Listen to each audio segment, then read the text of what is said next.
John Gray, PhD, is a best-selling relationship author and leading voice in personal communications.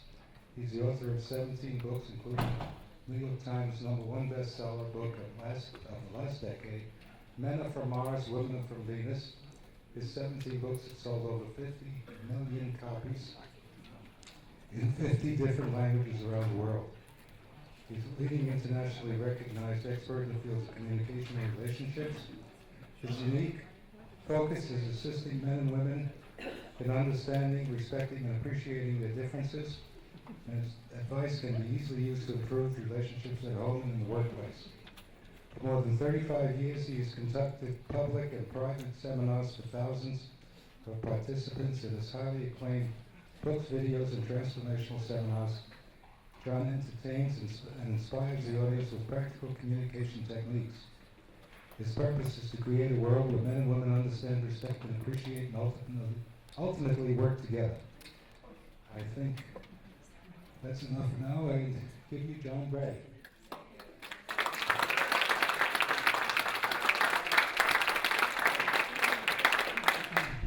It's such a pleasure to be back to talk again about another book. How many of you have heard me speak in public before? Wow. And how many have heard me speak here? Okay. Okay. I have taught in San Quentin, that's true. It's true. I wasn't a prisoner though. I visited to teach. So they asked me to talk about this book tonight, but we're going to have question and answers, so I'll be able to talk about anything you'd like me to talk about, but I'll talk about this for a while.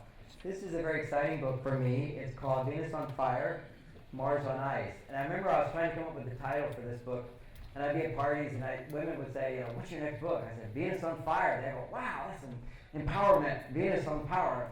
Well, not exactly. Venus on Fire is overwhelm and menopause and hormonal flares. That's Venus on Fire in this book. And Mars on Ice is no more flares for him. So this is hormonal balance, the key to life, love, and energy. And I would humbly say that there's many brilliant doctors here, medical doctors and so forth. I am not a medical doctor. That's my credential. I am a psychologist, but I am a nutritionist, researcher for the last, my whole life I'm researching things, but for the last 12 years it's all been about health. I've had a wellness retreat for 10 years at my ranch. I'm done with that now, but I used to do it. And I wanted to try out my ideas. So I'm a little alternative here and there and very conventional in other ways. So I just wanted you to keep that in mind as I'm talking to you. Mine is education only.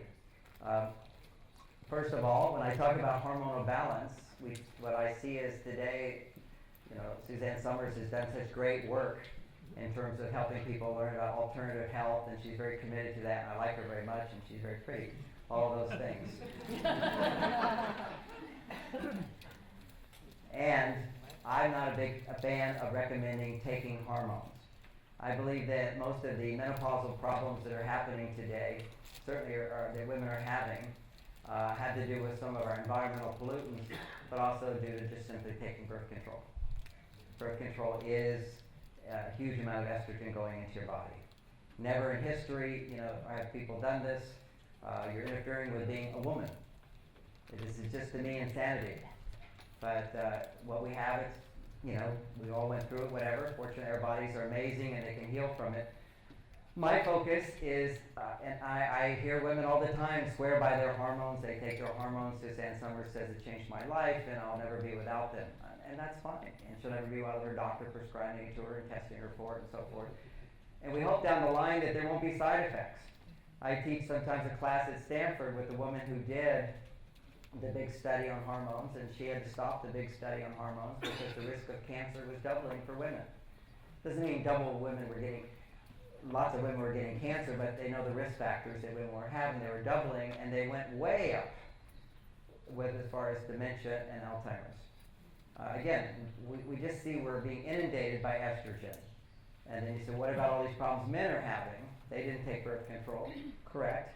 But also men's hormones have been thrown out of balance by excess estrogen as well, which is all the environmental pollutants. So whether you're taking hormones or it's the environment, the estrogen suppresses testosterone in men, and estrogen inhibits the production of progesterone in women.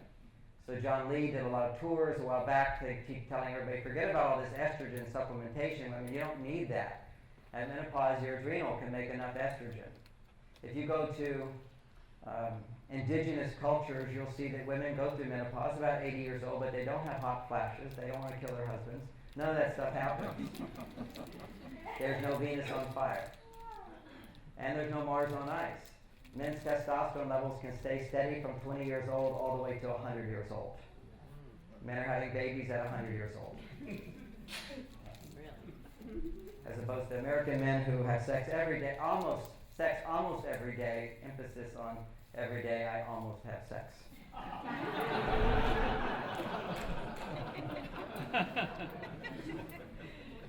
I like the English research which has been done.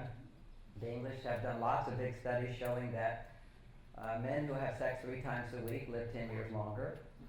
Men who have sex 3 times a week have dramatically less heart disease, dramatically less cancer, and sex is one of the greatest things you can do. All you old timers should go home and say to your wife, honey, my life is in your hands. if you're not in your mood, at least you can give me a hand. That's great aerobic exercise. There's really no better aerobic exercise than sex. We'll be talking about that, but it's not the only way. But it's a nice way to stay healthy and live a long life. But the key to it is we're learning more and more about hormonal balance. I'd like to share some ideas that maybe some of you haven't heard and put it together, and if you've heard them in a way that most people have never heard. And my specialty is looking at gender differences, and I love talking about hormones because there's just no question about the difference between men and women. I recently did a tour of Scandinavia where it's like an altered reality. I did a big talk show for Skavlov show it's called, and 3 million people watch it. There's only 5 million people in Norway. But it's also in Sweden too. And I had the leader, politicians were on the show with me. It was a debate on gender difference, and the Secretary of State of Norway, the most popular man in the country, was there, and this woman who's the leader of the Liberal Party there, and they did not believe that men and women were different. I was dumbfounded. I was really put into a shock state. I apologize for my behavior.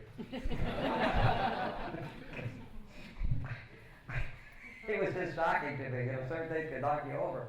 Maybe 20 years ago I had a huge resistance, but they did not believe that men and women were different in any significant way at all. It's politically incorrect to talk about differences at all. So anyway, I ended up coming back and I had 500 people at my seminar, which was my revenge. Because after the show, they got all these women writing in like, horrible John Gray, the truth is out, he's terrible. And I was leaving the show and walking down the steps. I thought it was a great show, and this man wanders up to me and he says, I like the show. And I said, really, you relate to it? I said, yes, but don't tell my wife. I'm standing in line at the airport. Man walks up. I mean, everybody had seen the show basically, and he's standing next to me. I saw the show. What you think? I agree with everything, but don't tell my wife. This is the whole culture. I mean, it's shocking. Anyway, so we have different issues. When I travel around the world, I teach in China, all over the place.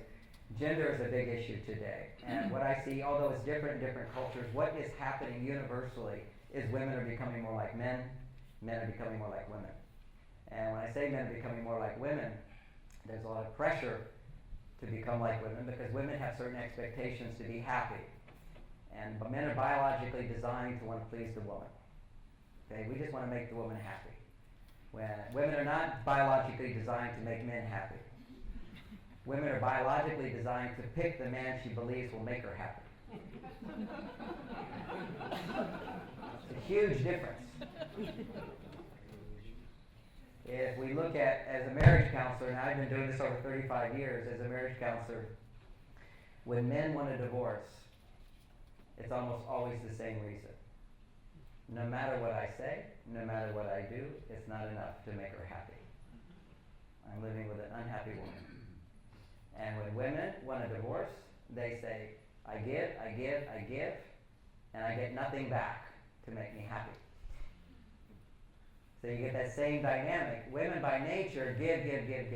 Now let's put this in it's in your wiring in your brain that when you're not getting enough, what do you do if you're a woman?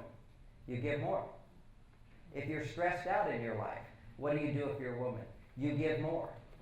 You start noticing everything, who needs this, and who needs me here, and who needs me here, and what does the house need, what do the children need, what do the pets need?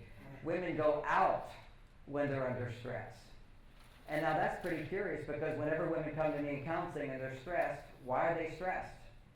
Because they're giving too much. Is there some kind of missing code there? No. It's just that we've changed the world for women. Actually, women changed the world for women, and it's a great step forward. I have 3 daughters. I certainly want them to have the opportunity for careers, for education, and so forth. And that's what all this is about. At the same time, without teaching women how to manage stress effectively, the more educated they are, the more stressed they are, and the higher the risk of cancer. These are statistics. They're also, the more stressed they are, the higher the risk of divorce. The more educated they are, the higher stressed they are, the more the opportunity to stay single their whole lives or to get a divorce. And you can go, well, that's because they don't have to put up with this jerk. They can make a lot of money on their own. I go, that's right. I don't disagree with that. But the reality is, men do not know how to meet the needs of women today, and women do not know how to help men meet their needs. That should be the solution. A man can say, hey, John, your whole book is about how to make women happy. What about us men? I said, I've never seen a man unhappy in a marriage if his wife was happy. If women are happy, I don't know, somebody did a research study I heard about, anecdotal, that listening to a woman for 10 minutes in a day will make you happier if you're a man. Just listening to a woman talk, particularly if it's not your wife.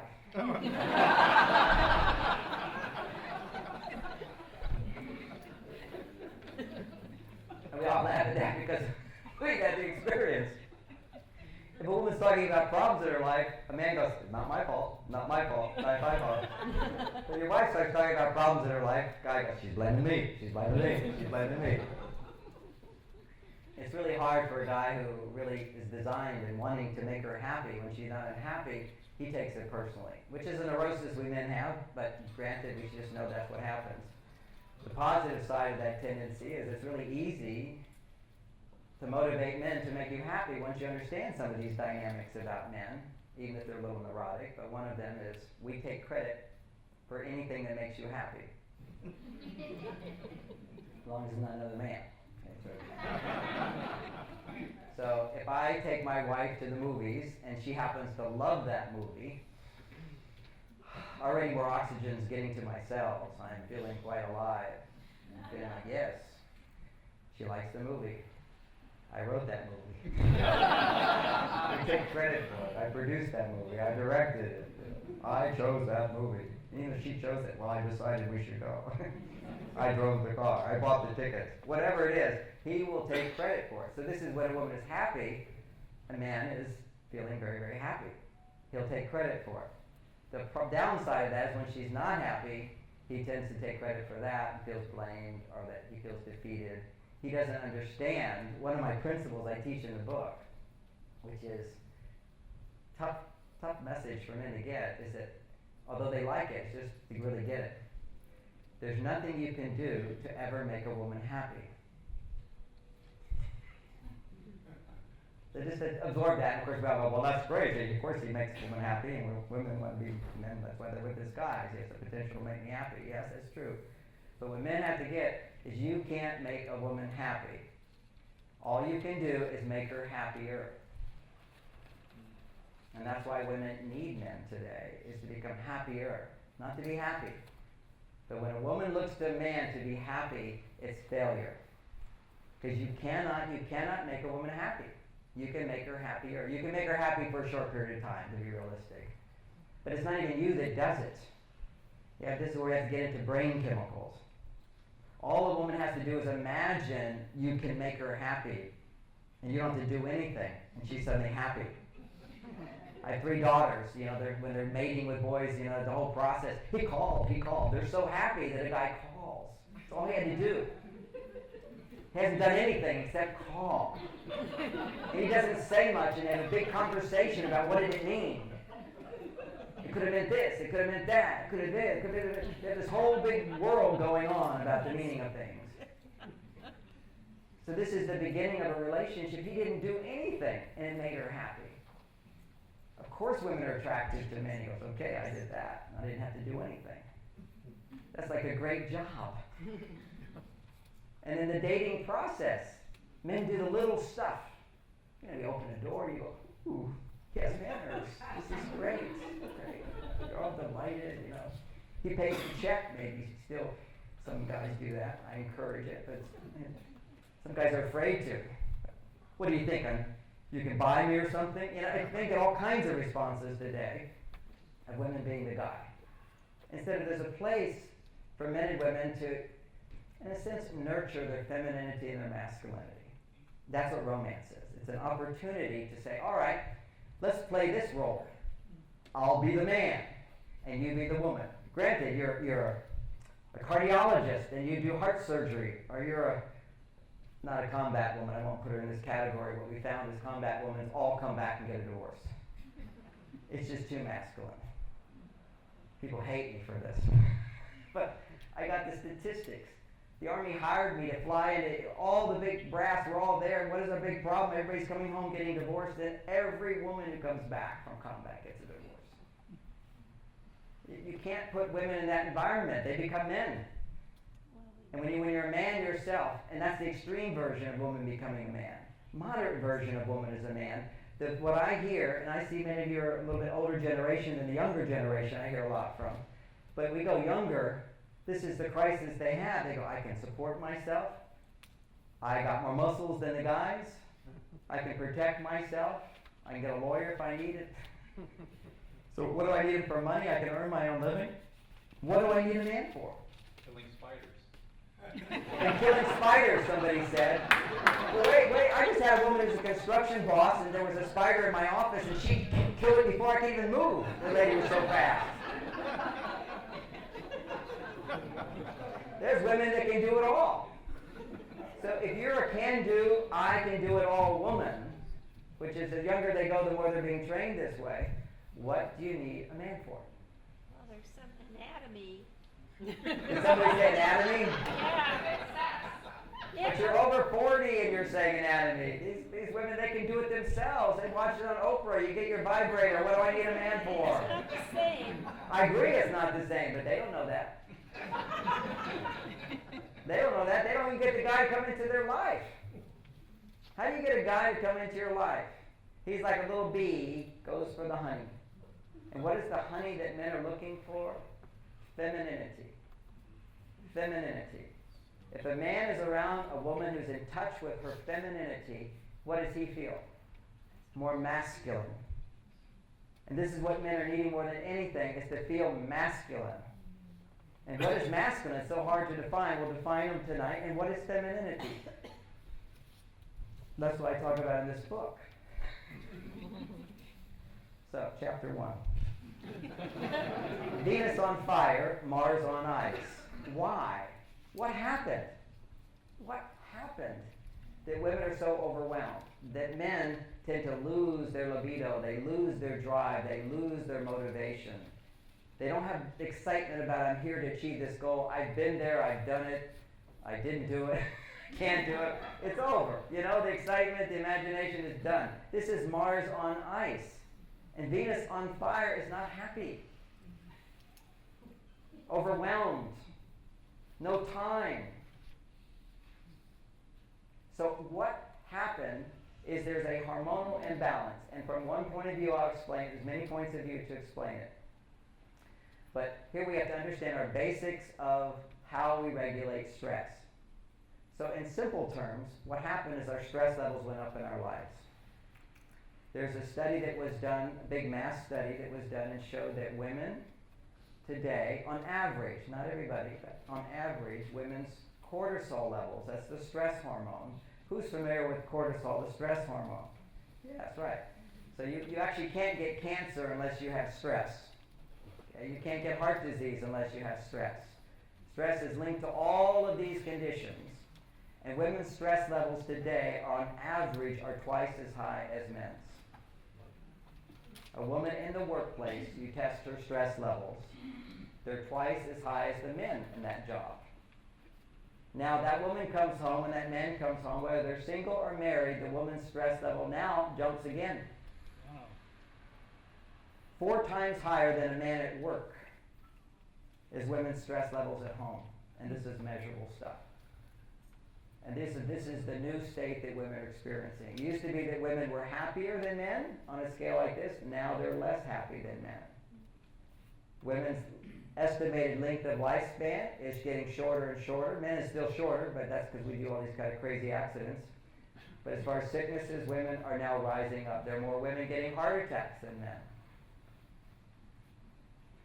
You know, we can look at all the different cures and the different causes of cancer, and once you have cancer, there's all kinds of amazing, great cures for it, but what causes it is a weakened immune system.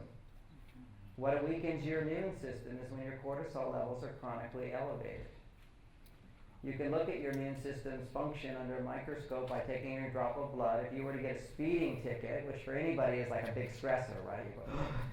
Who remembers getting a speeding ticket? You remember because it was such a big invasion into your life where somebody was now, oh, even though it's like, I remember once getting this ticket for riding in the fast zone, the lane, the diamond lane, and it was just me. And so I was driving my fancy Mercedes. At the time I was all into fancy, I'm not now, but big fancy V12 car zooming down that lane. Policeman pulls me over and oh, this is terrible, man.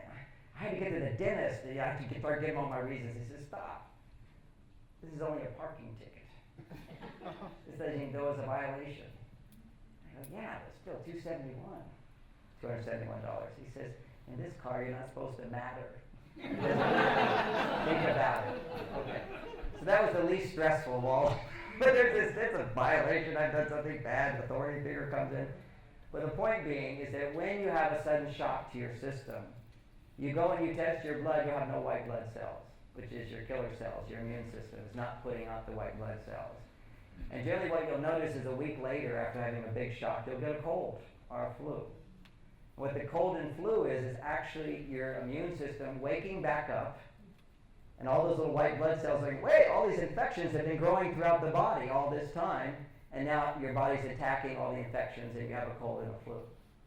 That's actually saying your immune system's working again, because it wasn't working for a while and bacteria had a chance to multiply and grow and viruses could grow. Imagine what you have if you have chronic cortisol levels. Then you have chronic compromised immune system and your risk of cancer goes up.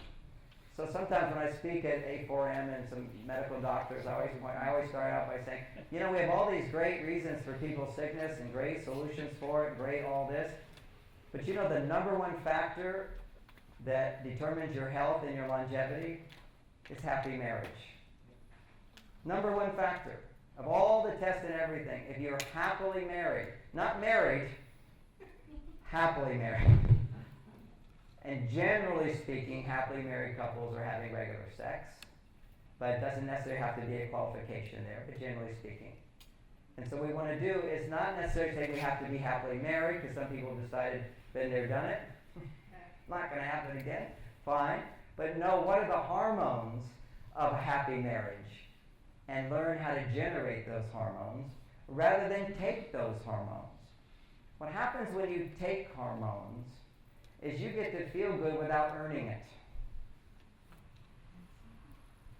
See, for me to generate testosterone, I need to do some things to make my wife go, John's my hero. And of course, we have skills with each other. I know how to be the hero in the house. I don't have to do big things just once a year. It's an anniversary, maybe. I luck out on that day, Valentine's Day. One big thing is like the Super Bowl. It's always good to like have a good thing every year, but you have to do something every week So what do you do every week? How can you, for me, I mean, like one that stands up in my mind was taking my wife in San Francisco on our anniversary to Jersey Boys. Man, that show was spectacular. Just off the chart great. So how did I feel? I did that. I wrote the Jersey Boys. I am the Jersey Boys. Great, great show. She loved it, and I don't know, somehow we got great seats too. And she's like, "You got these seats?" I immediately took credit. I had no idea they were that good. Yes, I arranged this all. And of course, that was a spectacular. We'll call that a very romantic evening. I can't do that every week. But today, women want romance. Why? Because romance that evening stimulated a hormone that will lower women's stress. That's what it does. And that hormone is oxytocin. There are 3 basic things that stimulate oxytocin in a loving, happy relationship. A little romance on a regular basis. It doesn't have to be the Jersey Boys either. It doesn't have to be spectacular. That's what we're going to learn about this hormone. The hormone's oxytocin. Oxytocin is the hormone we discovered, those scientists out there, I just read their work. The hormone was discovered that lowers stress for women. Oxytocin lowers stress for women. And when you're doing a job in the workplace that stimulates testosterone, it inhibits oxytocin production. So all you have to be doing is a job that has to do with risk, danger, urgency, emergency, sacrifice for money. Any of those activities release testosterone. That testosterone makes you feel good. You get to feel like a man. I did that, and I did that, and I did that. But it doesn't lower your stress. But it does lower man's stress. NIH, National Institute of Health, says the number 1 risk factor for men for heart disease is low testosterone. So what's their remedy? Let's give them testosterone. No, don't give them testosterone. Now we got huge research showing you put that testosterone cream in there, your risk of prostate cancer goes up. How do you get and why do you need extra help to get that testosterone up? Because all the estrogens in the environment, the xenoestrogen environment, suppress your testosterone levels. High estrogen suppresses testosterone. Some research shows the average 58-year-old man has more estrogen than his wife. And one of the symptoms of that estrogen dominance is the belly starts getting bigger. Okay, this is your highest risk of heart disease, right there with the belly. Because once the belly starts getting bigger, it's now making estrogen. That estrogen keeps pushing down testosterone. Estrogen clogs the plaque starts building up as a result of these toxic estrogens which are being produced by your belly fat. But not only that, estrogen itself lowers testosterone. So you had a speaker here, Dr. Chi. One of the products I recommend on my website is Dr. Chi was here a few weeks ago with myomin. Myomin inhibits the enzyme aromatase that converts testosterone into estrogen. What's unique, what's odd, it's paradoxical, but what happens when a man has high estrogen, the brain says stop making testosterone. Now why would it do that? That doesn't make sense. Everything in the body is intelligent, so why would it do that? We see, for millions of years, we've evolved in an environment that didn't have all these xenoestrogens. So men didn't have environmental estrogens to deal with. And the only time a man experiences high estrogen levels is at times of great danger. Because what happens, if there's great danger, I have to react faster. Testosterone gives me faster reaction and energy. So if there's danger, my testosterone levels increase. If I start to feel like I can't handle this danger, they spike and they convert into estrogen. This enzyme aromatase at times of danger and powerlessness. Now see, I'm in danger right now. I'm being videoed. The whole world could hear what I say. My wife could hear what I say. I have to be very careful about what I say. I just heard something from somebody on TV today who said they're trying to teach kids not to be violent. And they're all trying to get the police to do it. And so they did this study which said, how many of you people are afraid of police? And only 5% said they were afraid of police. And they said, how many of you people are afraid of your mothers? 100%. I'll raise their hand. So it's the mothers that could get these guys. Okay. Random thought. I always like to share a few random thoughts for fun. I'm thrilled to hear that. But the mothers have a huge, huge thing. And you know, if you study the ancient histories in the Eastern world, I spent a lot of time in India and so forth, the Ayurvedic system and so forth. One of the most healing elements there is mother at home. And that when mother is not at home, sickness will develop. It's just their anecdotal information. But I think it's what's happening today in our society, is when mother is not at home, we have problems. Mother is the nurturing energy, the healing energy, and so forth. And clearly we have father not taking care of mother, which is also a major crisis.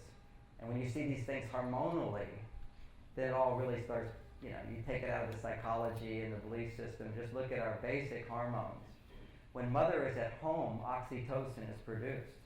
When mother is at work, oxytocin is inhibited. Oxytocin lowers stress for mother. If mother is stressed, she can't nurture. She gives to her children and then she feels overwhelmed. I give and give and give. See, women are designed a mechanism that's universal in women, which is when you're under stress, what do? You give. Because whenever you give, unconditional giving, not for money. As soon as you put money into it, it's a different kind of giving. Unconditional giving releases oxytocin. Oxytocin being released lowers stress in women. So if you're stressed, what do? You unconditionally give, and it lowers your stress. But it's an actual physical substance, oxytocin. So you're giving and giving and giving, you have to make oxytocin. What are the conditions that allow you to make oxytocin? Mother's at home. Mother's at work inhibits oxytocin production. Mother feeling unsupported, alone, inhibits oxytocin.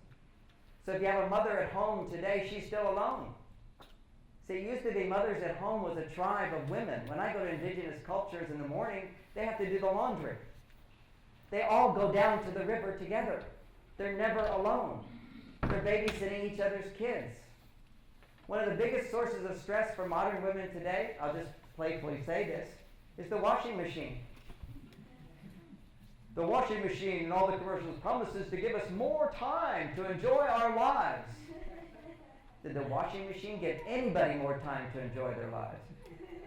No, it gave you more time to take on more responsibilities, and then you have this to give you more responsibilities. Then you've got networking, you've got the world in your hand, you've got 50 Facebook friends instead of 10 around you.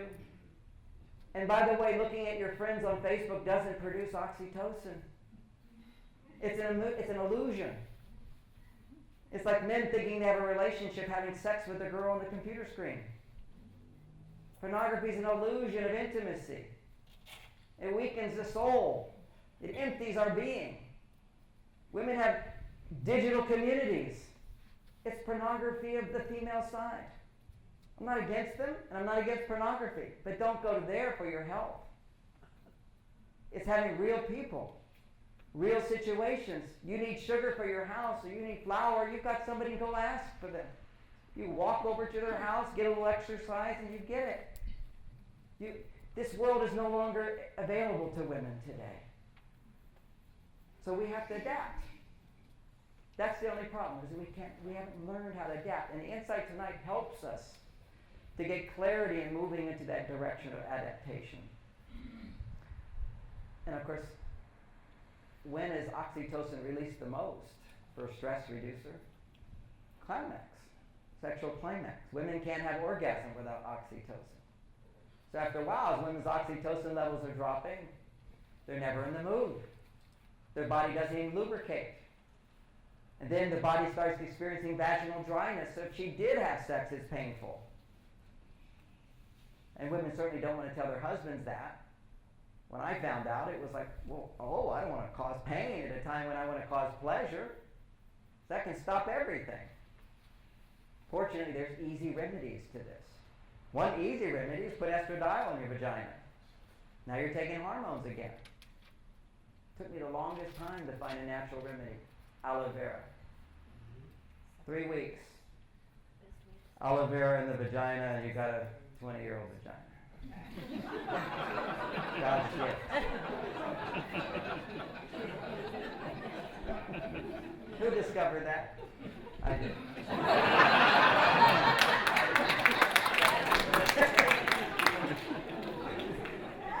It's the greatest gift ever. I have all these women who see. I have these little videos on my website. All these, everything I talk about. 10-minute video on this. 10-minute video on the anti-aging vagina. There, you got it. And it's, but it's certain applications. You put about a teaspoon in. You got to do it for about 3 weeks straight, and you do it once or twice a week as needed, and everyone will have it. But it's just hormonal imbalance. What you want to do. That's more of a symptomatic thing. But aloe, it helps irritation. It causes cellular regeneration 300 times more. So you want to regenerate down there. You don't put a hormone in your body. If you put a hormone in your body stops making it. It's for men. We put all the estrogen in our body due to the environmental estrogen, the plastic that's in this water, the hormones that are in the beef and the chicken and the ham. Hormones everywhere. So with men being exposed to all this stuff, that high estrogen, the brain goes, oh my gosh, we must be in danger. So let's convert that testosterone over to estrogen. And it says you've got too high testosterone, so stop making it. So let me summarize this. In ancient days, the only time a man would have high estrogen is if he was in a very dangerous situation, testosterone levels were up, he realized, I'm going to die, and so his testosterone converts into estrogen to make him submissive to whoever is about to kill him. And this is what men do. You'll see it with guys when they fight. Okay, uncle, and we're done. It's like, I won, you lost, I'm king. It's this whole thing. If you have a big guy and you want to fight him and you can't, then what do? You say, hey, I'm good at helping you here. If you're in prison, you're the bitch. You become the woman. So there's a safety mechanism. It's better to become the woman and surrender and yield rather than fight and die. So only time men would have that situation was in a situation where testosterone would get in the way of your survival, so men would have high estrogen. And when men have high estrogen, the brain sends a message to the testicles, stop producing testosterone. There's many herbs to help increase testosterone. You do not have to take creams to increase it. This is all proven stuff. There's a particular herb that handles that particular pathway. There's a lot of different herbs that handle testosterone in different ways, and libido in different ways, and the brain in different ways. But the one that focuses on that pathway is Tongkat Ali. Tongkat-Ali. And on my website, I give you the whole description, 10 minutes of how to use it, to cycle it, and so forth. But it doesn't create too much testosterone that would convert into estrogen. It doesn't even do anything to testosterone. It just sends a message to your brain to send a message down south to make testosterone. So that's the whole key to it. What happens, you'll see a lot of these guys, my friends who take testosterone, in spite of what I tell them, but we all have our different things. One of my friends says, John, I take testosterone, I feel younger. Okay, so there you go. Can't beat that. That's his choice. I take Tongkat Ali. I feel younger. That's my choice. So there's different choices here. But Tongkat Ali is an herb. It grows, the best stuff grows in Bangkok, Thailand. A place where there's more sex than anywhere else on the planet. And it doesn't grow other places. You can't get the same bang for the buck. This is Tongkat Ali. I have at my website. We like 1,000 bottles a month. Okay, this stuff is people just keep ordering it. It is so wonderful. I've never gone through a whole bottle. I mean, if I take it, I'm like a giraffe. I just follow my wife around like this, just like, honey, But if it's, if I wake up without the giraffe, then I go take some Tongkat for a while until it's waking me up in the middle of the night. I can't even lie on my stomach. Okay, that's too much.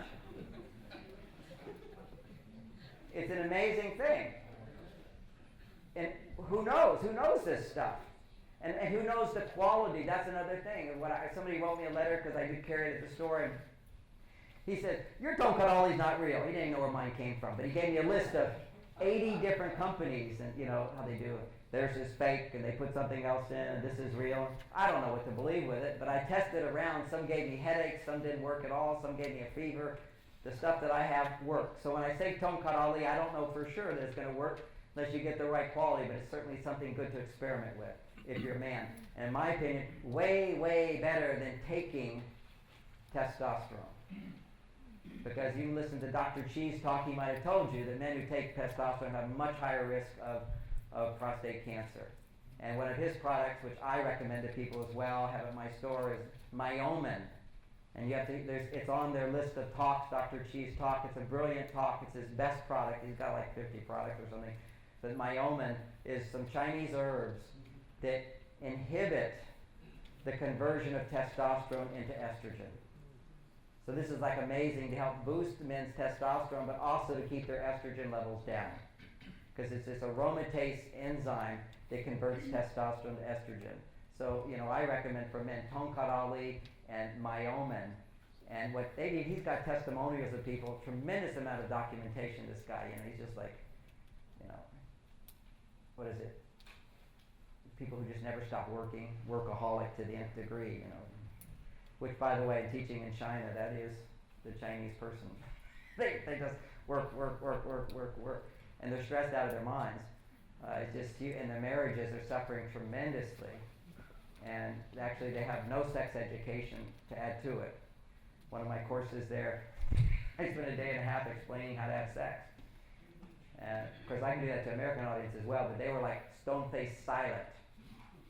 But somebody just kept talking and talking, and it wasn't even supposed to be part of my talk.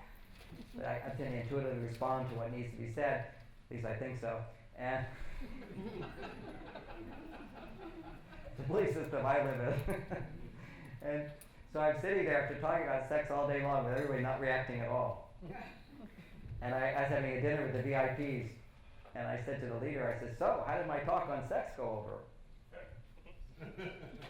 And then the VIP leader, he says, John, we have learned to not show feelings at all in our face, but as soon as you start talking about sex, we were doing cartwheels of ecstasy inside ourselves of excitement. They'd never heard any of this stuff. They just didn't even understand the whole process.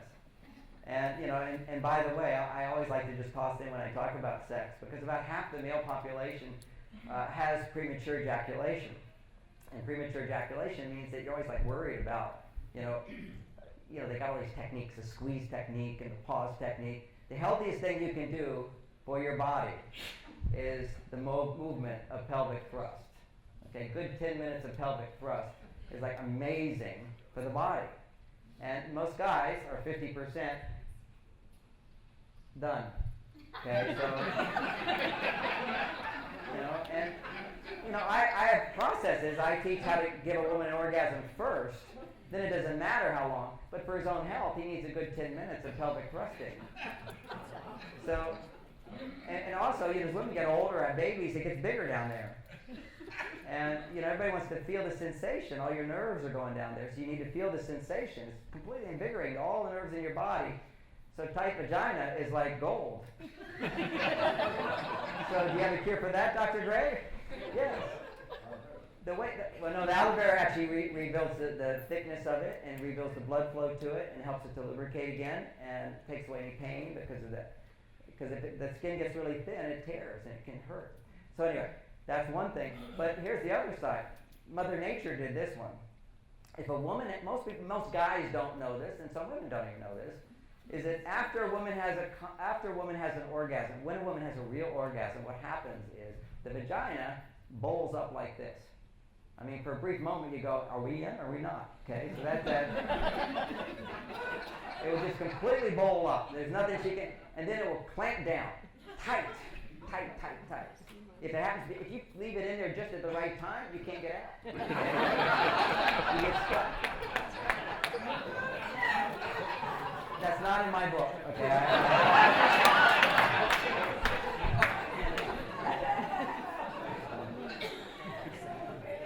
But the point being, give her climax first.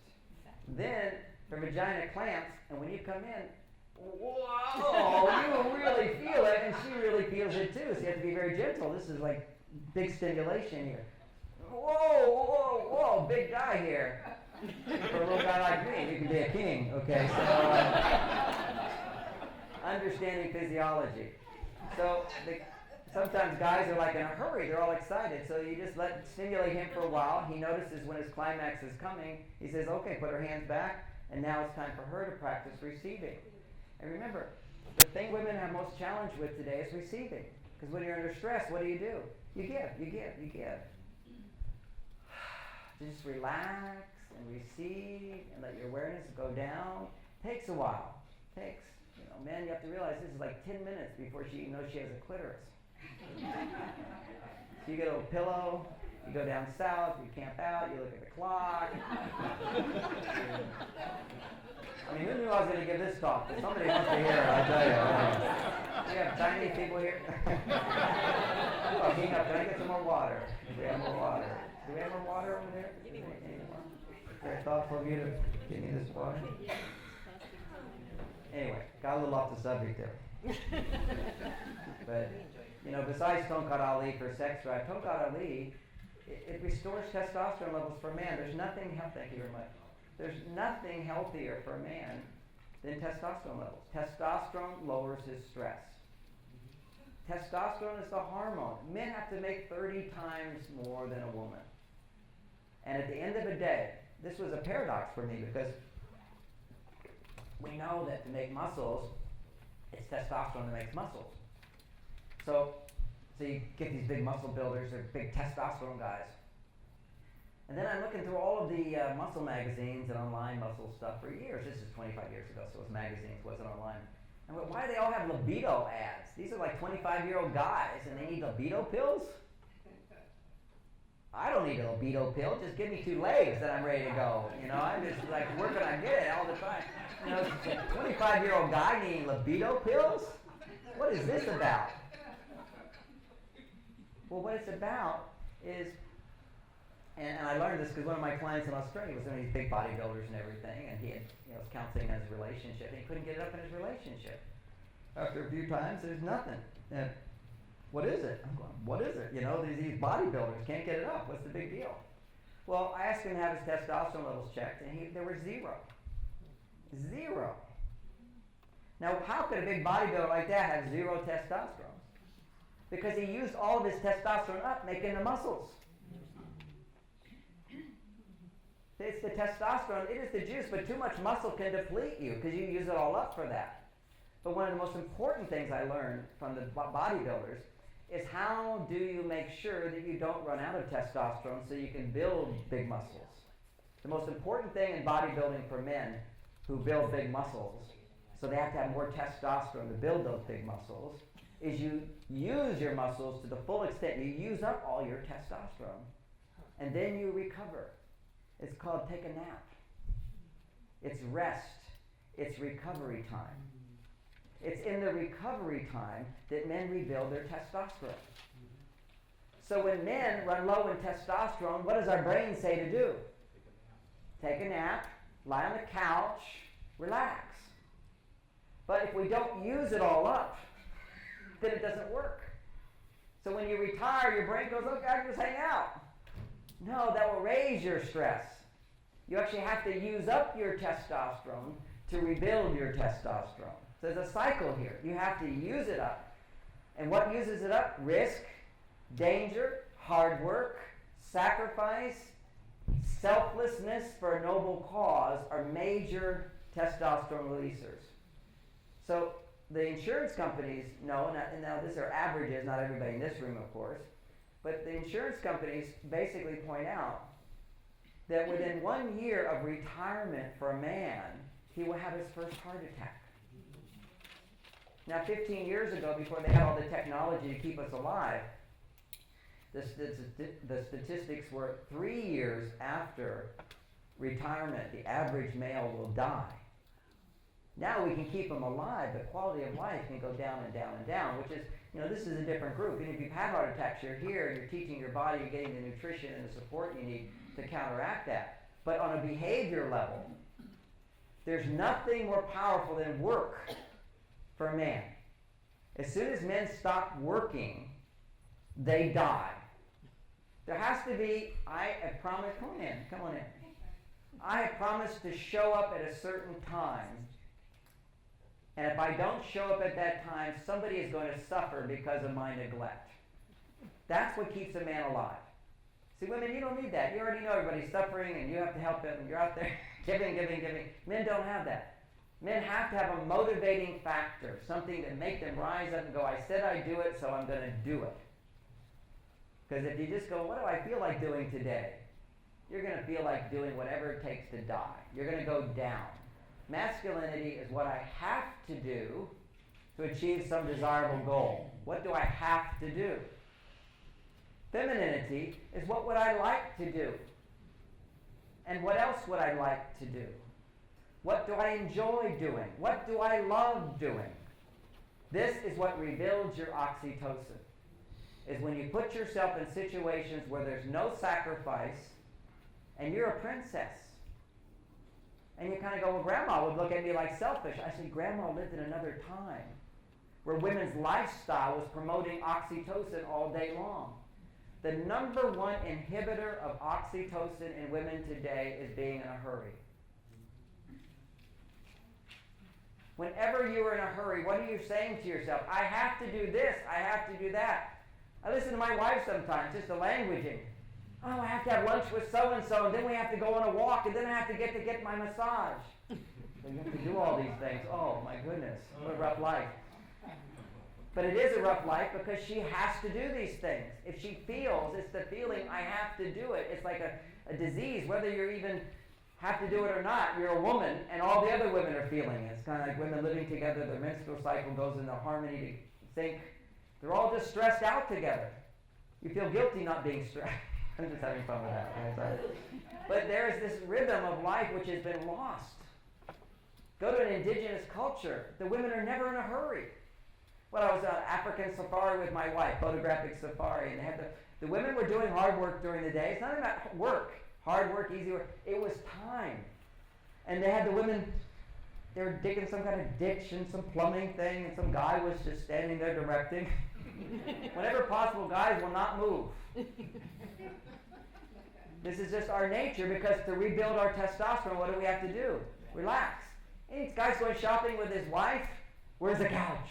Can I find a couch to sit down? There's nothing exciting about it. Now, I'm shopping myself. I've got a goal. I get there, I kill it, I bring it home. Done. With my wife, I don't know what we're going to do, when we're going to finish, what the goal is. It's changing midstream. There's like, testosterone needs a goal, and how do I get there? And let's do it fast and get out of there. But for her, it's something, if she has time, they've shown that when a woman likes to shop and she has time, it produces huge amounts of oxytocin. I try to relate to these things. The only way I can relate to it as a man, the thrill that women get out of shopping. Now remember, some women are too masculine, they won't. That's another sign of how you're on the masculine scale. I just don't like shopping. And then you say, well, do you feel like you don't have time to shop? That's right, because I have to do all these things. Okay, so but basically the shopping thing, if I'm looking at a new car, or engine, or something like that, or some gizmo, I'm going, yes, I like this, I like this. There's excitement about that. We'll just multiply that times 1,000 to all kinds of things, where a woman wanders through gathering, and since she's gathering her berries, that women have been doing, just there's a sense of, oh, I could wear that or not wear that. How would that look on me? How would that look there? What she's doing is exercising the right part of her brain, because the left side of her brain is being used all day long doing what you have to do. The right side of the brain is curious. What would I look like in that? How would I look? How do you look in that? It's like this whole shoe thing. What is it with shoes? I was just walking in town here before the talk. I'm noticing this woman walking with really crazy looking shoes. The women were all noticing way more than the men. It's like women look at each other's shoes, they look at each other's outfits. How do I know this? I have 3 daughters and a wife. We go on vacations to Hawaii, so I'm around them all the time. What's she wearing? How can she wear that? What are we going to wear to dinner? Where are we going to go to eat dinner? All this stuff that goes on that it's so foreign to a guy. We do it a little bit, but not like that. So I go, what? Is this a real difference? And then boom, the research there on the brain shows up. The left IPL, anterior parietal lobe, left brain, has to do with testosterone activities, which is time and space. How fast can I get there? How will I get there? What's the right direction to get there? What will I get as a reward for getting there? This is what men are. We live in a whole world of why should I do that? Why should I do that? Well, why should I do that? How can I do that? What's the best way to do that? How will I get the best recognition for doing that? What will I get? What will I not get? Let me weigh. If I don't do this, what's going to happen? If I do this, what will happen? This is the world we live in. Now, women, you can relate to that a bit. But we're like 100 times more than you there, and it's in the brain. They show the left IPL in a man, and every man in this room is bigger than any IPL in the woman. Einstein had the biggest left IPL in history. Guy who developed the theory, time and space. Completely analytical side over here. Has to do with time, space, distance, and so forth. And of course, what is the big deal about men that women go, what is this big deal that men always want their space? Left IPL. It's like, how much space? I need more space to be me. All right, I'll get there. It's all about this for men and a little bit about this over here, which is the right IPL. In all women, the right IPL is much bigger. The right IPL has nothing to do with time and space. It has to do with me and you. It has to do, what do I feel? What do you feel? What would you like? What would you like? What do you think of me? What do I think of you? What are you wearing? What are you not wearing? What are you eating? What are you not eating? What can I feed you? What can you feed me? This is a whole world that women live in. Men, you have to realize they live in a world that's 100 times more than you can imagine. It's like, as a gift to my wife, a big Oxytocin producer for my wife, I say, well, honey, we're going to go out tonight. I give you full permission to tell me what to wear. She feels so happy. Oh my gosh, so relaxing. She can dress me. Why is that so relaxing for her? She's not going to be embarrassed by what I might wear. You never know what I'm going to come up with. I don't want somebody telling me how to dress, but on romantic occasions, honey, would you like to pick my outfit tonight? I'm happy to wear whatever will make you feel comfortable tonight. So the three big oxytocin producers is romance, but romance doesn't have to be the Jersey Boys or the big, huge thing. But in our minds, we think it is, and a lot of women think it is. And just to kind of understand what romance is before you become bitter and say, I don't care about it, here's what romance is on the extreme, which is totally unrealistic, but it produces a lot of oxytocin. Whenever a man knows what you want and you don't, and he does it without you having to ask, boom, you feel, seen, heard, valued, special, the center of attention. This is why men are great to have in your life. We want you to be the center of attention. We have no problem you being the center of attention. To women, it's like they're always competing for the center of attention. This is like Metro Man came out in the 90s. Right when he came out, everybody's interviewing, what do you think about Metro Man? That's a man who notices his own shoes. Dresses up all the time. Looks all pretty. Hair slicked back, always done perfectly. I said, this is a big joke. You'll see in a few years, women will have disdain for Metro Man. And they do. Because he's the woman. She thinks, the imagination is, oh my gosh, if he wears nice shoes, he'll appreciate my shoes. If he can take care of himself, he'll take care of me. But no, that's not the reality. Metro Man, he looks in the mirror and says, how good I look. He's not looking at how good you look. He's like, wanting you to take care of him. Well, what about me? He does something for you, and then in response he says, but what about me? Men, the wimpiest, weakest thing you can ever say is, well, what about me? I did this for you. What about me? That's a girl thing. They will always do it. Let them do it. But you're about selflessness and then taking all selfishness. It's one or the other. You give, and then you give to yourself. The part of us that needs and depends on others is our female side. I'm not saying discount it. Not at all. I'm just saying don't let it dominate you. Because when I see marriage problems, almost every time today, it wasn't always this way, this role reversal. I'll give you one hint of it. I do a whole seminar on this thing, but this is, It's called Soulmate Seminar. You can find that on my website. But one of the things I see, which is so helpful, one concept, how much time I have here? It takes a while to develop these ideas, but I'll give you the short version of it. Something we men do is called tit for tat. If you complain, women, then we complain back. Equal and more.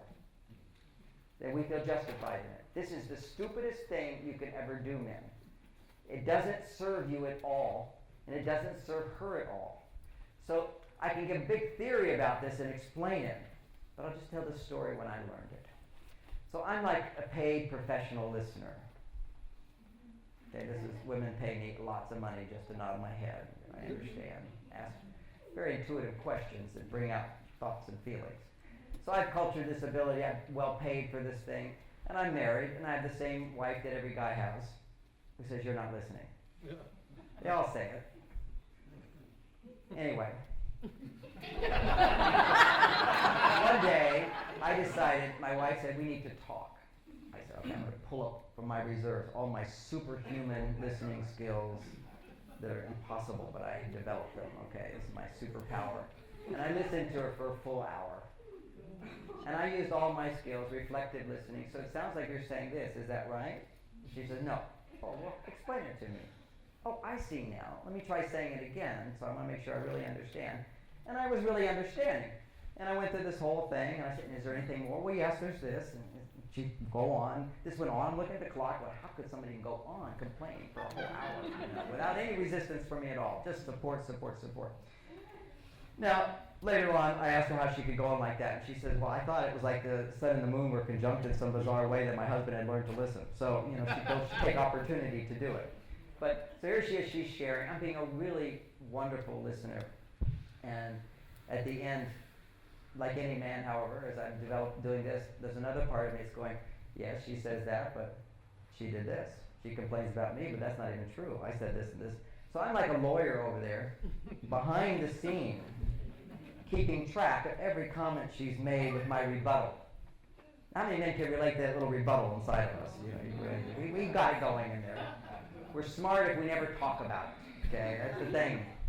But anyway, so I hadn't yet learned this lesson I'm about to teach you, or share with you. So I've got my whole list, really to destroy every argument she had. Basically pointing up, but you're wrong about this, you're wrong about this, you're wrong about this. This is what men don't understand, is when you try to talk a woman out of how she feels, if she's upset, we want to explain to her why she shouldn't be upset.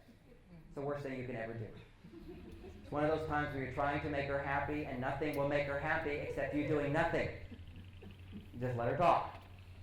And know that you have the power to change the whole situation by this magic I'm about to explain. But I didn't know this, so there she is, she's talking, going on. So after I'm listening to this, I'm feeling very, very confident, because I have all these ways to explain to her why she shouldn't be holding this grudge that it sounded like she had. So I said to her, I said, honey, is there anything more you want to share? Do you feel completely heard? She said, oh yeah, this is amazing. I feel really good. I said, well, when would be a good time for me to tell you how I feel?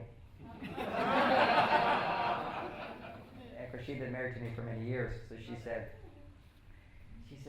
well, I don't know, but I'll let you know.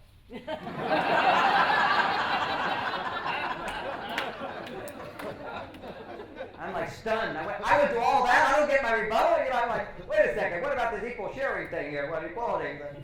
And she said, I don't know. I said, well, when do you think would be a good time? She goes, I don't know. And then there's this pause, and she ponders, and she says, I just want to bask for a while in the sunshine of your love. And I went, and I did that.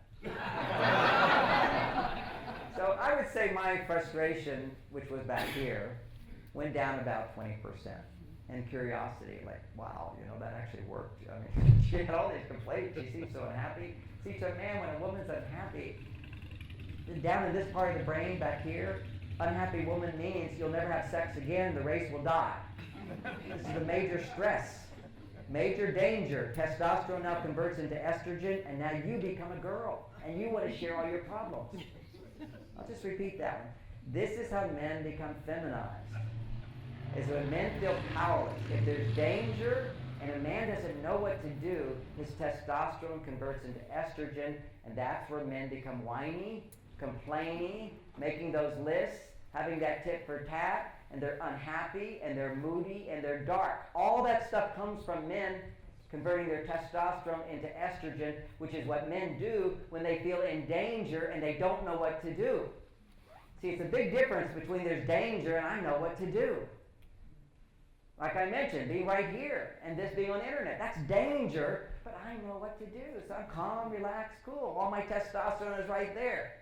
But if I felt out of control, like I did on that TV show, I was shocked. I was knocked over. I just couldn't believe anybody could be that stupid. So I lost all my good manners. I said, "You're like stupid. You're like idiots. You're blind." I said, it's just like I went to out of control. I didn't know what to do with these people. I just like, are you nuts? It's like I was landing in some crazy land. But anyway, so I had this reaction. So then I got defensive, which is the female side. So now I'm getting all this emotion. My face was red. I was like, I thought everything I said was brilliant still, and half the country thought I was brilliant, the guys, but still all the women were, see, he doesn't listen. He writes about listening, but he's a terrible listener. But they interrupted me over and over. So, you can see I'm still processing that experience. So what happens when a man knows what to do, then he doesn't convert his testosterone into estrogen.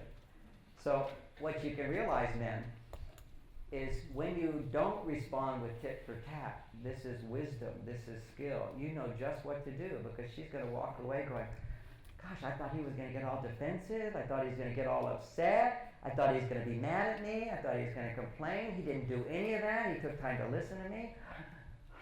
Wow, I feel heard. Like I'm not alone. Not alone. When a woman feels not alone, seen, heard, touched, oxytocin goes up. So my testosterone, my stress, we'll put it that way, dropped about 20%. Then she said, I'm going to change my mind and make you chicken and mashed potatoes and green peas. We knew that's my favorite meal at the time. So I'm going to make your favorite meal tonight. So she was in the kitchen, and I'm sitting there, and I think, well, this is sweet of her. So another 10% of stress goes down. She's doing this nice thing for me. And then I watched her in the kitchen, and literally, she started to sing. I don't know what she sang, but she was humming and singing some little song. And then out of nowhere came bluebirds flying around me. And I was in a Disney movie. I still see the scene. It was like Disneyland had come to life right here, a Disney movie. And Snow White was happy, as could be. And I did that. So, my stress level is now down to about here, but, I'm still kind of grumpy inside, a little irritable, because, clearly I was a little bit on my estrogen side, which is when men become grumpy and irritable and moody. It's on their estrogen side, and their testosterone is down. You've got to reverse that. Whenever a man feels, I'm a can-do guy, I know just what to do, his testosterone is rising. But we don't have the education. We don't know how to deal with this stuff. That's why this book is so important. So now we come back to that night. We go to bed. I'm on my side of the bed, she's on her side of the bed, and we're getting into bed, and then she goes to this drawer and starts picking out some little outfit to wear. I said, what are you doing, honey? She said, I'm going to wear this to bed tonight. And I said, well, I'm just going to take it off. Why don't you not bother with that? And she said something very feminine. I just want to be in the right outfit before you take it out. And I'm like, this is really great. Now, as soon as arousal occurs in a man, blood goes south. And men have two brains, north and south, and only enough blood for one at a time. So now I've forgotten everything. We have sex, and it's quite enjoyable sex, really quite wonderful, probably because she feels heard, all her oxytocin levels are there, she's quite ecstatic, and I'm going, yes, I did that, and then take credit for that, and we go to bed, and that's that. And I'm waking up in the morning, she's cuddling next to me, and she says, oh, John, this would probably be a good time if we wanted to talk. Talk about what? Well, last night we talked, and you said you wanted to say something. I go, yeah, what did I want to say? It was all gone. There was nothing. And I realized that all that jibber jabber, all that defensiveness is some fear mechanism thinking I'll never get laid again. It doesn't have to do with the front part of the brain. It's this part of the brain. Sex is for survival. It has to happen. And when a woman is upset, this part of the brain, the reptilian part of the brain, reacts to a woman's upsetness as big, big danger, bigger danger than it is. So here's one of the differences between men and women's brains.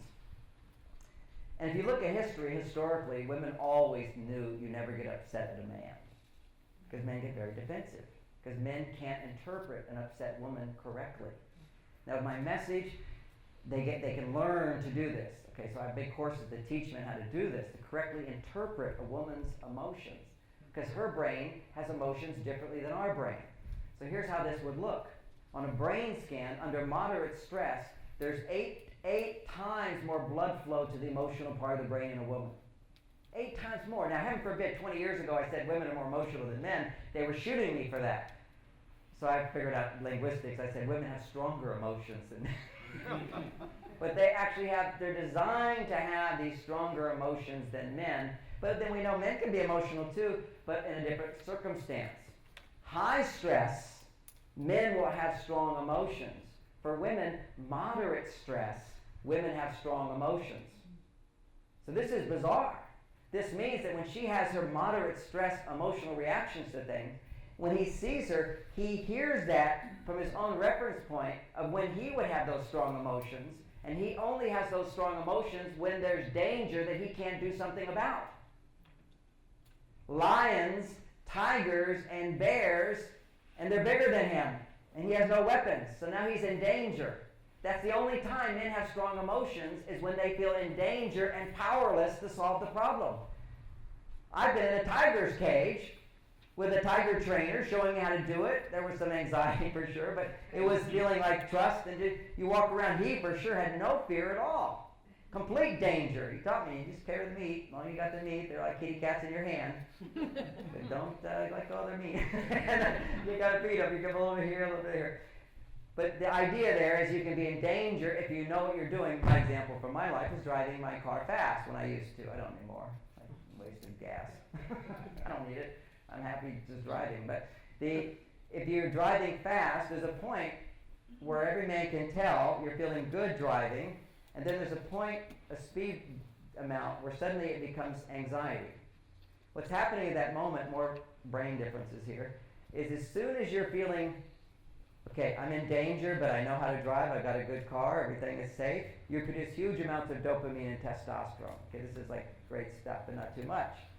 Then you start to feel the anxiousness. That's where your brain says, this is dangerous and I could die. That's where you're starting to feel powerless. At that moment, your testosterone your dopamine converts into adrenaline. And adrenaline then can convert into cortisol. So you get that whole cortisol thing there. Which, by the way, I saw a show the other night on Parkinson's disease, and they had the guy there was a race car driver who was taking his Parkinson's medication. And none of these great experts could see the relationship between a race car driver and Parkinson's disease. Race car driving overstimulates dopamine, excitement, stimulation, danger. Receptor sites flatten out, and gradually they don't grow back, which is Parkinson's. And he says to them, it's amazing. I have all these Parkinson's symptoms, but when I get in my race car, they go away. Duh. Is you're overstimulating your brain again. It's like you need all this super stimulation. And just as a point, what they're finding out now with the Parkinson's is, when you start taking L-Dopa, which will take away symptoms, but after a while your brain habituates to L-Dopa, and so you have to keep taking more and more because it keeps flattening out your receptor sites more and more. This guy in Florida, I don't know his name, but what he found out is doesn't have to. He discovered that if you're giving someone L-Dopa, it's just like giving dopamine. So you're giving them dopamine. So as soon as your brain has lots of dopamine, it sends a signal to the body to stop making the enzymes to convert proteins into dopamine and serotonin. So people who take L-Dopa suddenly have dramatically low tyrosine levels, low serotonin levels, low enzymes to convert these things into low glycine for GABA.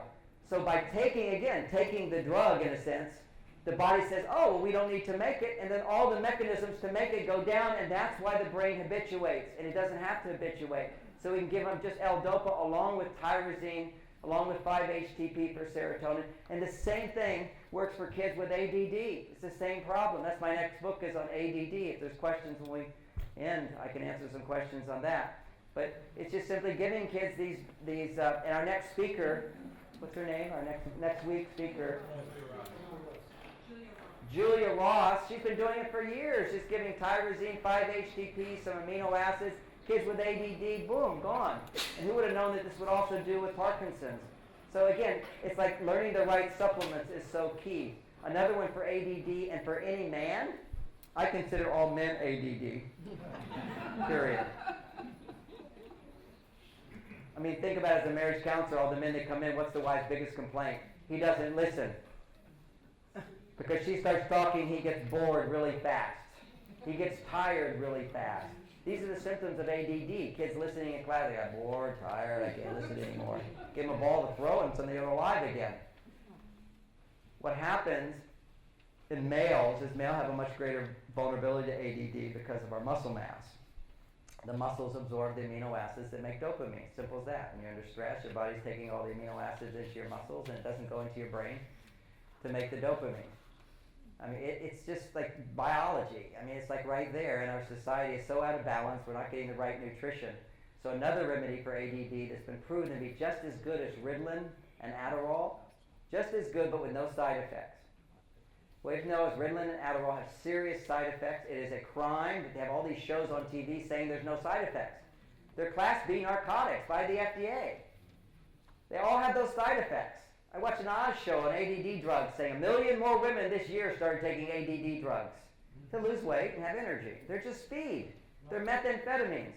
And he's saying, I have a panel of 4 doctors up here telling you all the bad side effects, all these horrible side effects that you're going to get from taking this. But of course, if you have the real symptoms of ADD, you should check with your doctor and take these drugs, as if taking the drugs and you need it exempts you from those side effects. It doesn't.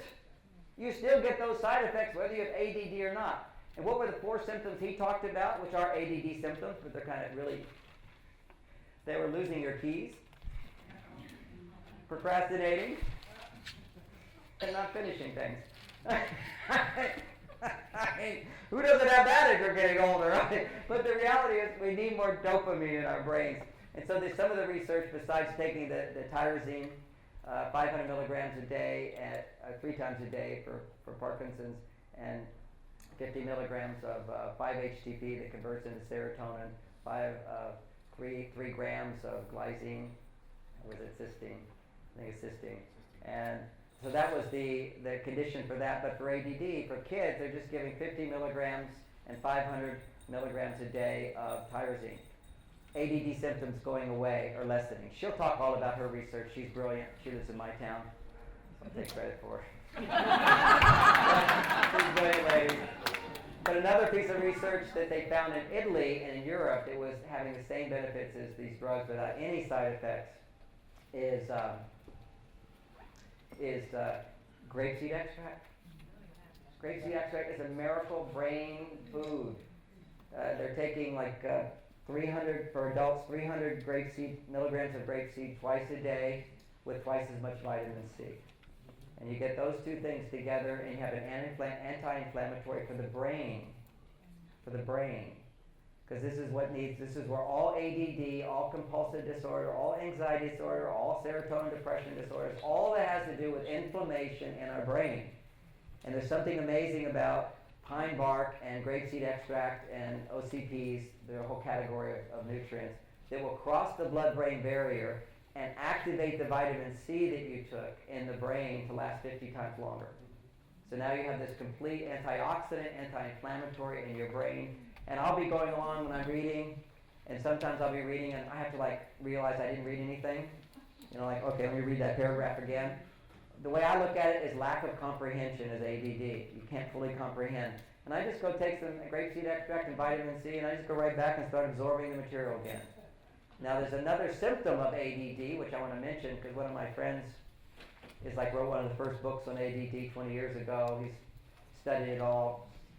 And I said, well, you're ADD. He says, I'm not ADD, what are you talking about?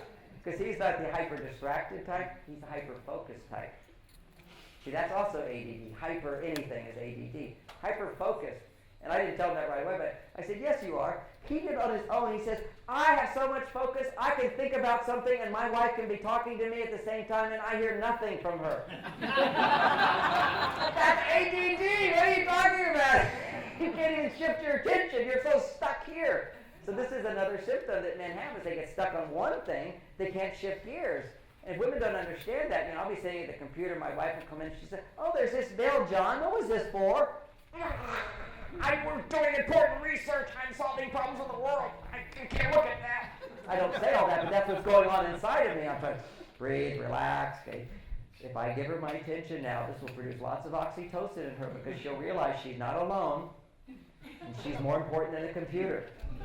So I'll take a deep breath and go, well, honey, I'm working on this, but let's just take a moment here and I'll focus on this. And she goes, oh, yes, okay. Now what she knows is what a great gift that was, because that's one of these learning challenges that men have. They don't have the ability to shift gears as easy as women. But if a woman doesn't understand that, she feels like she's not important. So there's all these little insights. The more we can understand each other, the woman can realize the shifts he's making for her and go, oh, what a wonderful husband. Instead of like, well, any girlfriend would do that. See, when I listen to women complain about their husbands, they want their husbands to be girlfriends. They want them to do everything girlfriends would do. They want them to come home and clean. That's what women do. Can you imagine they live with another woman, roommates, and you come home and clean and she's sitting there looking at you? You'd shoot her. Who do you think you are? This is your mess.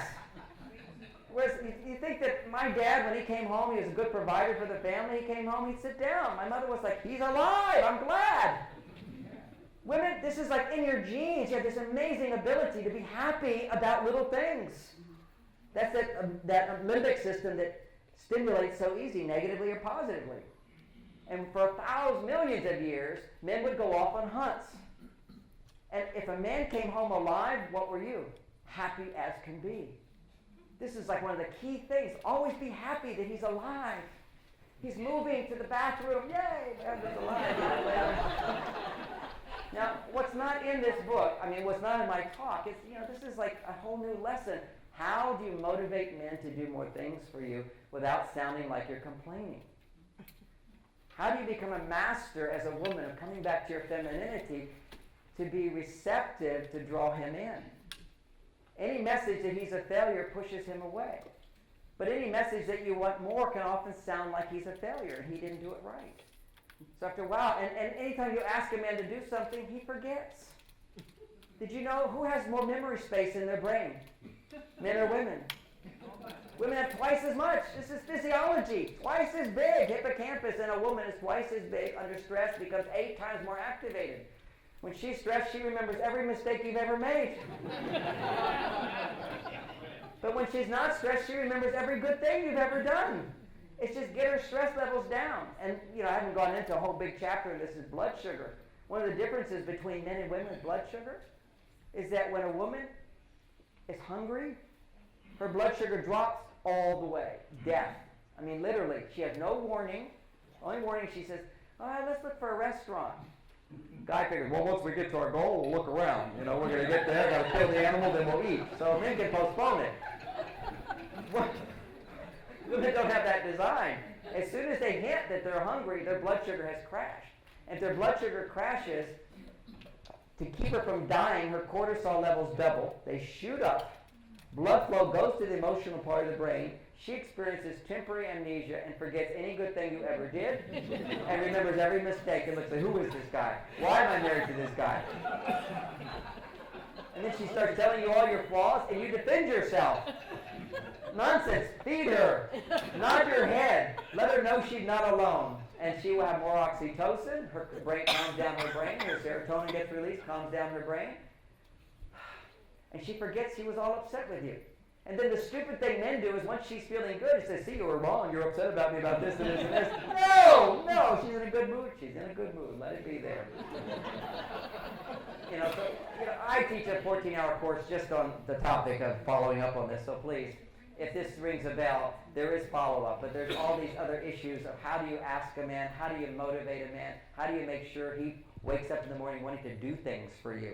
How do you keep his testosterone levels up if you're a woman? What a man can do to create oxytocin in a woman. Planning dates is a real sweet one. But this is one I can do very quickly. What men will often do is say, honey, it's Friday night. What would you like to do? I'll do anything you want. And he thinks that's really romantic.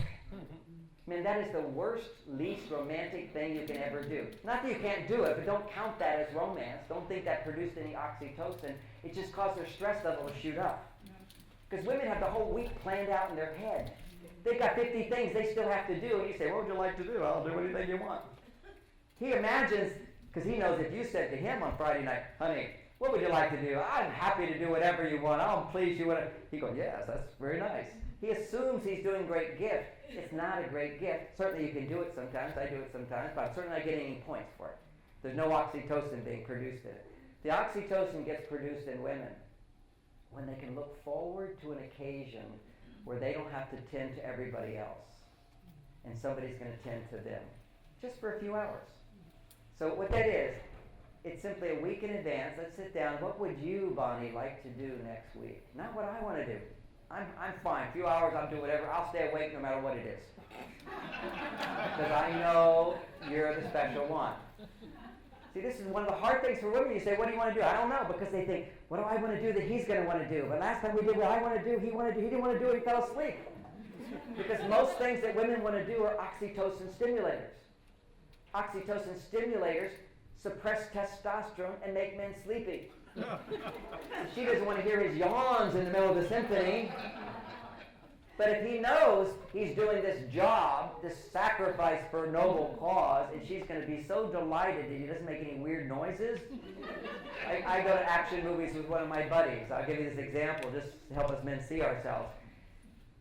And, we pick the movies with action movies our wives don't want to see. And so we go, and occasionally I'll pick a movie, and it's not so much action, we're talking. And he's like such a guy, okay. That means this is long and slow, nothing's happening. Too much talking. Another 15 minutes, I can predict that he's going to go, oh! And even I'm embarrassed being in the movie theater. I slug him over and he goes, oh, you picked it, not me. And the whole big conversation. My goodness, a woman doesn't want to have to feel like that's the opposite of romance. So she is very timid and afraid to even say what she'd want to do because it might put him to sleep. But you turn it around with this knowledge, we put another frame around this situation. We go, okay, romance is this thing we men do for women. It's not for the man. This is me emptying the trash. This is me in a storm going on the roof to plug the hole. This is me when there's a dispute with the neighbors. I handle it. When I get the audit, I handle it. Anything confronted, anything dangerous, anything emergency, I'm the man. I rise to the occasion. I don't go, hey, I did it last time. Why aren't you doing it this time? This is wimpy, whiny stuff. But you have to realize if you want him to be the man, he also gets certain privileges as man, which is he works hard and he needs time to rest without feeling guilty. And if you don't understand men are different, when he's sitting over there on that couch, you're going, why is he sitting on that couch? And you haven't read this book. So you don't know why he's sitting on that couch. And what comes to your mind is he doesn't love me. He doesn't care about me. He doesn't want to help me. Why would he want to help you? He will help you, but why would he want to if he doesn't have to? See, we have a gene inside of us. Never do anything you don't have to do. That's who we are. That's the left brain. That's the IPO on the left side of the brain. Never do it unless I have to. So you have to get this message that if you do this, it makes me happy. That's the whole dynamic of it. Why would a man do more? Because it can help her make her happy. And to understand that women are under huge stress today. And if you start complaining to a guy about how much stress you have, a guy goes, what are you talking about? You don't have the real stress. You're talking about traffic. You're talking about this. You're talking about rushing around. He doesn't realize, to you, that's not real stress. But to her, that's major, it's moderate stress, but it's stress. And it's enough to double her cortisol levels. And why is she talking about it? Because talking about stress makes women feel more relaxed. Talking about stress raises a man's stress levels. Men are designed to forget it. And the way we do this, I know it's getting late. I just could go on. You're such a great audience. Like those Chinese people, tell me more, John. But the new neuroscience shows that a man has an off switch on his brain. Women don't. Okay, say 5 minutes and that's it? 5 minutes. Five more. Yeah, give me 5, okay. Give me 5. Okay, give me 5. All right, here we go.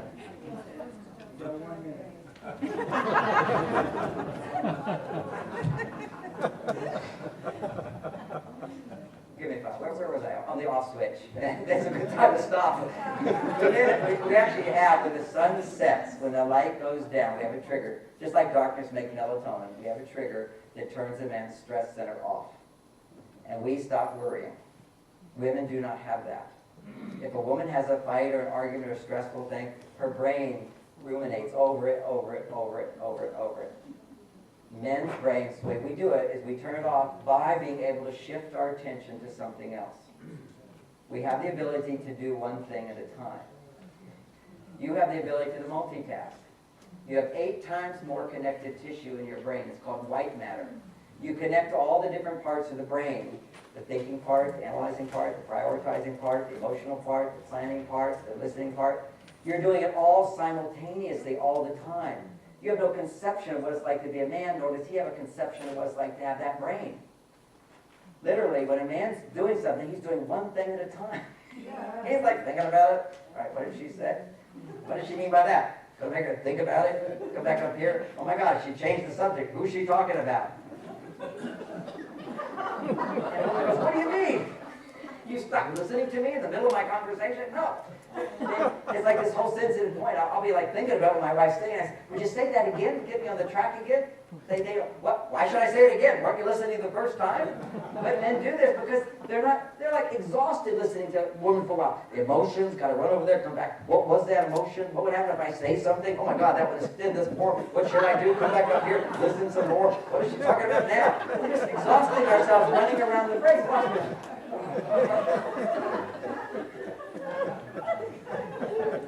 So this is the walk away from that is to really appreciate a guy who listens. I mean, this is a big thing, and we're doing it because we love you, but we have to learn how to do it. Because what we do when we listen, and we think you're nuts when you say we're not listening, because we are, and it's hard and it's difficult. We're doing it because we love you. But what we do is we listen to a problem, and we assume if you need to talk about it, you must be stressed out about it, so you need help. Because the only time we need to talk about it is when we don't know how to solve a problem and we're looking to solve it. If I can solve it, why tell anybody I need help? I can do it myself and take credit. But for women, it's like, hey, I can tell you, we can all do it together. A big Oxytocin fest. We'll share my problems, your problems. We can do this together. We can suffer together. We can be happy together. This is togetherness. This is what femininity is about. So we have to learn as men to realize she's not asking me to solve any problems. One of the skills you learn in here, one of the chapters is Venus talks. Venus talk is when you want to talk and you don't want him to solve the problem. If you don't want him to comment, then say that. Just say, don't speak. All I need is for you to look at me. There'll be no test afterwards. Nothing. And I won't go on forever. 10 minutes max. Don't speak. Don't have to solve anything. Don't bring it up later. Just look at me. And you'll find that if you can talk for 10 minutes without a man getting defensive, a whole new experience will happen. Massive amounts of oxytocin gets released. I mean, think about it, man. Women pay me $350 an hour to look at them and nod my head. There are more therapists than doctors and nurses in this world, and a major part of what they do, and 90% of the people that go to them are women. Women will pay big bucks to talk and have somebody truly listen. And this is what we have to get close to as men. Now, often in counseling, women will start resenting their husbands because I listen better. He loves me. I mean, I'm married to him. Why can't he listen like this? That's when I give him this little talk. The talk is for 3 reasons. One is I can listen to you undivided for 50 minutes because it's not all week. I know there's an end to it. That's real. Husband doesn't know that. It can happen at any time. You get up, you're wow, what can happen? You never know when the storm's going to hit. It's like unpredictable. So the next one I know it's just 15 minutes, and also, whenever you're complaining, it's never about me. So I can lose all day. You know? It's like 15 minutes, it's not about me. And the third, which is the most important, I get paid. So in a Venus talk, you handle all those three things. You basically say, it's only 10 minutes. I just need you to look. There's no test. You can't do it wrong. And you don't have to solve anything. See, when you put problems, men think, okay, she's saying I didn't do it. And so we start feeling like it's a complaint rather than a share. So you're not saying, we're not trying to fix anything. I just want you to know what's going on. I want you to know what goes on in my day, who I am, what my experiences are. And the third is, and when I'm done talking in 10 minutes, I'm going to give you a hug because it will make me feel so good that you listened. That's his reward. That's his payment. Because ultimately what a man wants for his wife, or his children, anybody, is for them to be happy, to do his best to make them happier in their life. So I think that's kind of a good ending point. Thank you all so very much.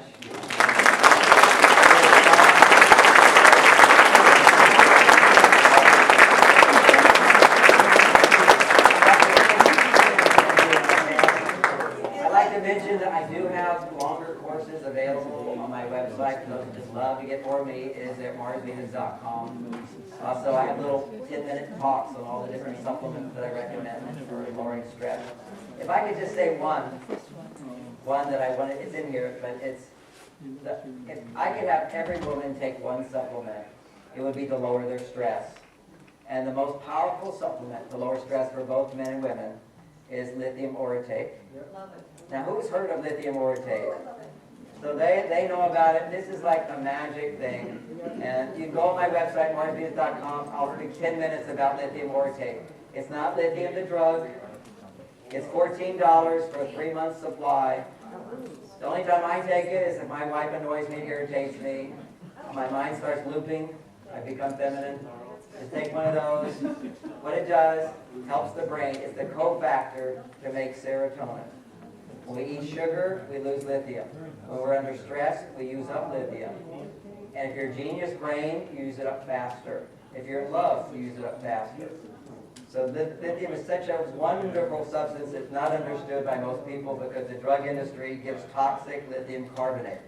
Lithium carbonate that they give for bipolar is toxic, and therefore lithium orotate, which you take in a healthy dose, has an amazing, it's a simple, inexpensive little supplement. It's not everything, but it's a factor that for hundreds of women and men who I recommend to come back to me and say, I love that stuff.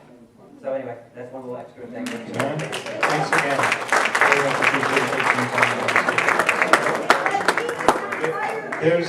There is a book still here. Your book is up front. It's $15, and if you're interested in the book after this talk, please do buy them so we can avoid having to carry them back.